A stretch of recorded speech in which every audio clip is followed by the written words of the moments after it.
L'art de se nourrir, c'est la chronique de Dr Dominica Del Cassuto. Bonjour docteur. Bonjour Léa. Vous êtes endocrinologue et nutritionniste. Vous êtes l'auteur de nombreux ouvrages dont Qu'est-ce qu'on mange ? L'alimentation des ados. C'est un livre paru aux éditions Odile Jacob. Alors ce matin, nous parlons de sommeil et de poids. Alors de nombreuses études montrent que le manque de sommeil favoriserait l'obésité. Alors docteur, quel est au juste le lien entre le sommeil et le poids, et plus précisément entre la quantité de sommeil et la qualité du sommeil ? Alors, ça fait déjà il y a très longtemps, on s'était rendu compte dans des études sur des enfants que les enfants qui avaient une très petite temps de sommeil étaient plus gros que les autres. Donc, ça a mené des études.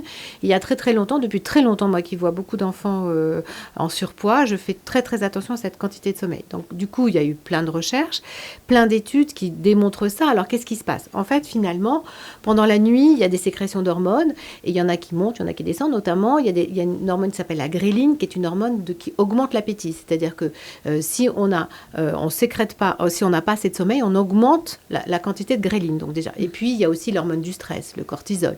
Et puis, il y a aussi l'hormone de croissance. Hein. On sait que chez les enfants, quand ils dorment pas assez, ils grandissent moins. Donc, du coup, il y a plein de choses qui peuvent jouer et toutes ces hormones agissent sur le poids, agissent sur le métabolisme. Donc ça, c'est très important. Et puis, oui, ça signifie donc que si on ne dort pas assez, le gros risque, c'est l'obésité, c'est vraiment l'excès de poids. Non, alors ça, c'est parce qu'il y a des perturbations hormonales. Donc des perturbations hormonales qui font que le métabolisme ne marche pas bien. Ça, c'est la première hypothèse. La deuxième hypothèse aussi, c'est que la journée est plus longue. Donc du coup, on a plus de temps pour consommer. Oui. Donc, voilà. C'est logique. Hein. C'est logique.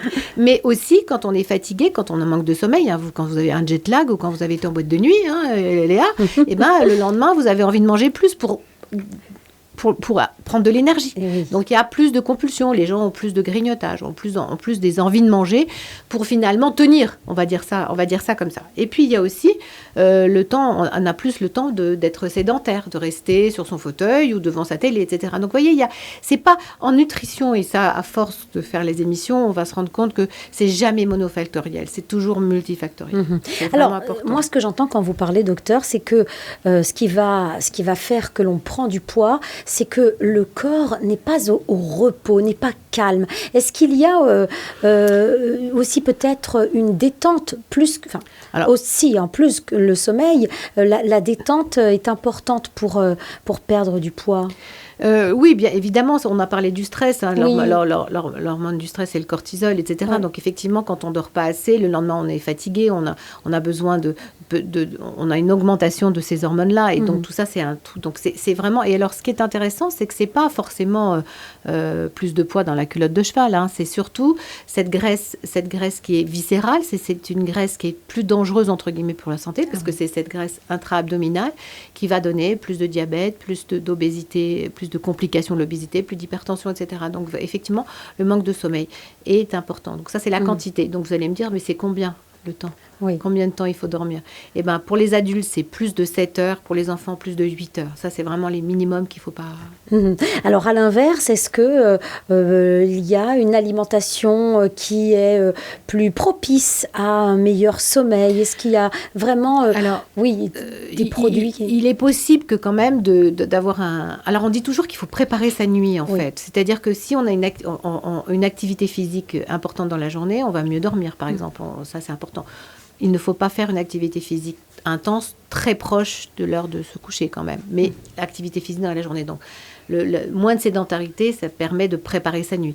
Moins de stress dans la journée, c'est préparer sa nuit. Donc effectivement avoir un dîner qui n'est pas trop lourd, bien sûr, mais il faut quand même manger. Il ne faut pas dire je ne mange pas, parce que souvent on peut avoir faim dans la nuit et se réveiller, ou alors avoir un mauvais sommeil. Oui, mais il n'y a pas des produits qui vont améliorer... Il y a peut-être des plantes qui sont des tisanes qui sont plus intéressantes parce que ça va vous calmer, comme la valériane ou l'aubépine, mais qui sont classiques.